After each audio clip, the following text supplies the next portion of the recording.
How to turn on or off pop-ups and redirects. Hi guys, in this video I will show you how to turn on pop-ups or redirects.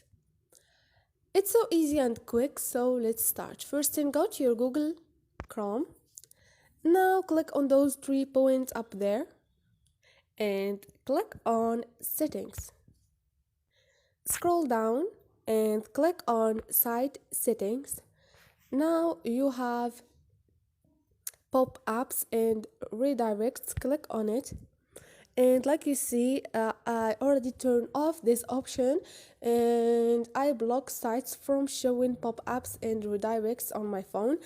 If you want, you can turn on this option and allow to sites to send pop-ups and redirects.